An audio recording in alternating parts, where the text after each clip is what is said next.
Praise the lord, హల్లెలూయా. దేవునికి స్తోత్రం. ప్రభు పరిశుద్ధ నామానికి మహిమ కలుగును గాక. క్రీస్తునందు ప్రియులరా, దేవుడు తన మహాకృపను బట్టి మనకు నూతన ఉదయకాల ప్రాముఖ్యంగా శ్రమకాల ధ్యానకూట 40వ రోజు. ఈ రీతిగా ప్రభు సన్నిధిలో మనం ఉండి నామాన్ని ఘనపరిచే అవకాశాన్ని ప్రభు కల్పించినందుకే స్తోత్రాలు, ఘనత, మహిమ ఆయనకే చెల్లును గాక.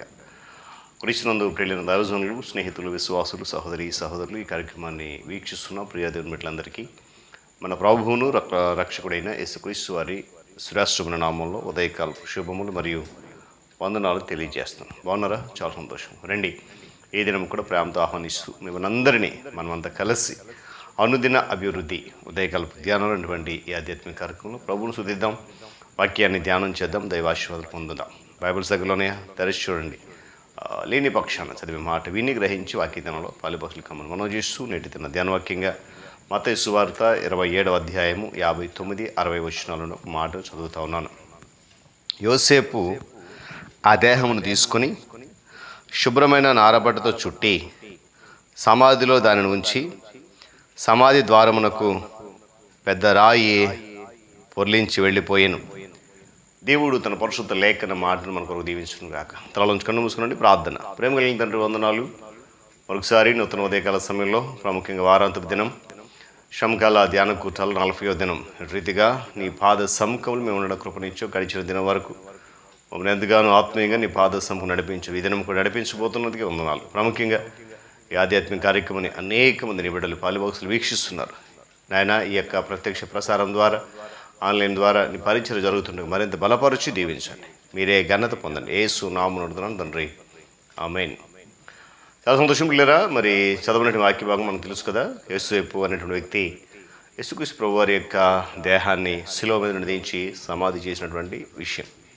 ఈరోజు మరి నిశ్శబ్ద దినం లేక విశ్రాంతి దినం. యేసుక్రీస్తు ప్రభు వారు సమాధి చేయబడ్డాడు.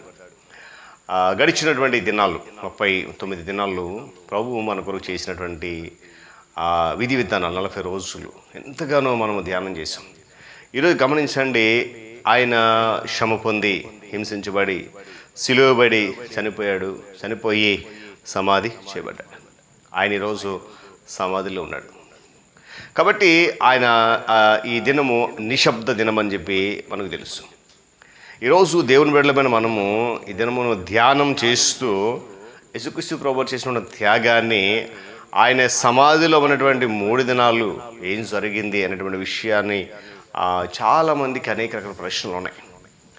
చూడండి, మనం ఈ మండల కాల ధ్యానం లేక శ్రమకాల ధ్యానం కూర్చోంలో ముగించాలంటే తప్పకుండా మన యొక్క వ్యక్తిగత ధ్యానం చాలా అవసరం. యేసుక్రీస్తు ప్రభువారు సమాధి చేయబడడం అనేది ప్రవచనాల నెరవేర్పు. యెషయా గ్రంథంలో అతడు మరణమైనప్పుడు భక్తిహీనులతో సమాధి చేయబడెను అని, అతనికి సమాధి నియమించబడెను, ధనవంతుని యొక్క సమాధి అతను ఉంచబడెను. యేసుక్రీస్తు ప్రభువారు సమాధి చేయబడిన ఆ విధానాన్ని 4 సువార్తికులు కూడా చాలా స్పష్టంగా రాయడం జరిగింది. ఆయన ఎముకలలో ఒకటి కూడా ఏం చేయలేదు, విరబడక ముందే ప్రభువారు చనిపోయాడు. ఈ లోకంలో ఎందరో ఉన్నప్పటికీ యేసు దేహాన్ని గమనించాలి. ఎందరో ఉన్నప్పటికీ యేసుక్రీస్తు ప్రభువారి యొక్క దేహాన్ని ఎవరు సమాధి చేయాలి అనేటువంటి ఒక సందిగ్ధత అక్కడ ఏర్పడింది. వాస్తవానికి ఆయన దేహాన్ని తల్లిని మరొక అప్పగించాల్సి ఉంది. కానీ దానికంటే ముందే ఈ మనం చదివినటువంటి వాక్య భాగంలో అరిమతయి అనే యోసేపు అనేటువంటి ఒక వ్యక్తి యేసుక్రీస్తు ప్రభువారి యొక్క దేహాన్ని తనకిమ్మని చెప్పి పిలాతు దగ్గర వెళ్ళి పర్మిషన్ తీసుకున్నాడు, అనుమతి. వీళ్ళు అడిగినప్పుడు పిలాతు ఆశ్చర్యపోయాడు, ఏంటి ఇంత త్వరగా చనిపోయాడా? ఇప్పుడు గమనించాలి.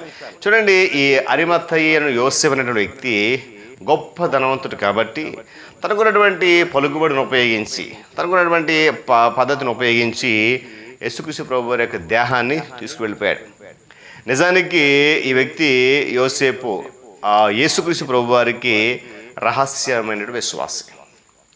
చూడండి, కురేనుడే సీమోను కూడా మనకు కనపడతారు. సిలువ మోయడానికి బలవంత పెట్టారు ఆ వ్యక్తిని. అయితే ఈయన రహస్య విశ్వాసి.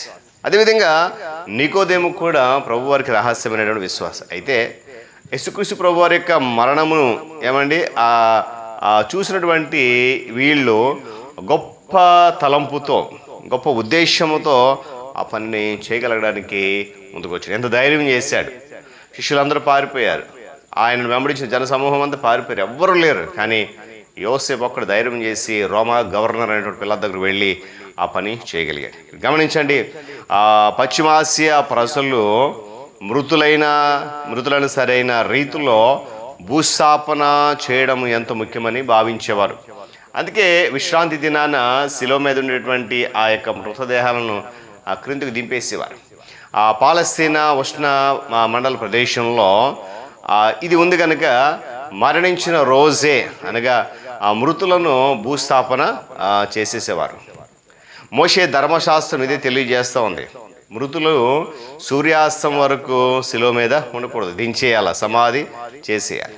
చూడండి, సిద్ధపరిచేటట భూస్థాపన కొరకు మృతులను సిద్ధపరచడం అనేది ఇక్కడ మనం ఆలోచన చేయాలి. బైబిల్లో స్పష్టంగా లేదు, కానీ బైబిల్ ఏం చెప్తుందనంటే గమనిస్తే మృతదేహాలు కడిగేవారట, కడిగి శుభ్రం చేసి సమాధిలో ఉంచేవారన్న విషయాన్ని జ్ఞాపకం చేస్తాం. సుగంధ ద్రవ్యాలను పూసేవారట.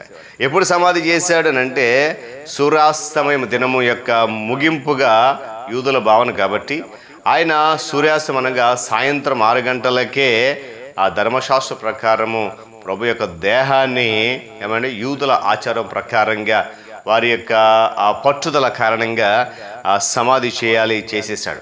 ఆ విధంగా అరిమత యోసేపు యేసుక్రీస్తు ప్రభు వారి యొక్క దేహాన్ని సమాధి చేయడం జరిగింది. గమనించాలి, ఉదయకాల సమయంలో ఆయన గడిచిన దినాలన్నిట మన కొరకు చేసినటువంటి త్యాగం, ప్రాముఖ్యంగా నిన్నటి దినాన శిలువ మీద చేసినటువంటి యాగం కార్యక్రమం ముగించాడు. ఏమంటే శిలువలో 7 మాటలు మనందరూ ధ్యానించాం ప్రతి సంఘములో. అయితే ఆ 7 మాటల తర్వాత ఆయన ఏం చేశాడు? చనిపోయాడు.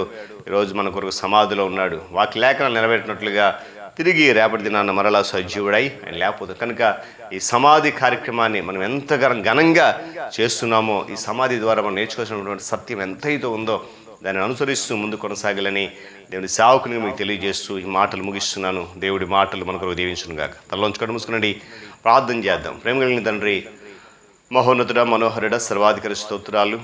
తిరిగి నీ ప్రియకుమారుడు రక్షకుడైనటువంటి యేసుక్రీస్తు వారి యొక్క శిలువ కార్యములో మమ్మల్ని అందరినీ పాలిభాగస్వామ్యం చేసి దినాన ఆయన మా కొరకు తన ప్రాణాన్ని త్యాగం చనిపోయి శిలువ మీద దింపబడి సమాధి చేయబడ్డాడు. ప్రస్తుత దినము నాయన సమాధిలో ఉన్నాడు. అయితే ఆ సమాధి కార్యక్రమాన్ని ఏ విధంగా చేశారు, ఎవరు చేశారంటే లోతైన మర్మాన్ని మేము ధ్యానించి కృపణించాం. అయితే ఆ సమాధి కార్యక్రమంలో ఆయన మరణాన్ని మాకు మాదిరిగా ఉంచుకోవాలని వాక్యం సెలవిస్తున్నట్లుగా అటు రీతిగా మేము ముందుకెళ్ళి కృప దయచేయమని నాయన, ఆయన చనిపోయాడు కానీ తిరిగి లేపబడతాడని వాక్యం సెలవిస్తున్నట్లుగా రేపటి దినం కొరకు ఎదురు చూస్తూ ముందు కొనసాగే భాగ్యం దయచేయండి. మీరే మహిమ ఘనత ప్రభావాలు పొందండి. యేసు నామమున అడుగుతున్నాం తండ్రి, ఆమేన్. త్రియేక దేవుని దీవెన, ఆయన సన్నిధి కాపుదల సదాకాలము మనందరికీ తోడుగా ఉండి నడిపించును గాక. ఆమేన్.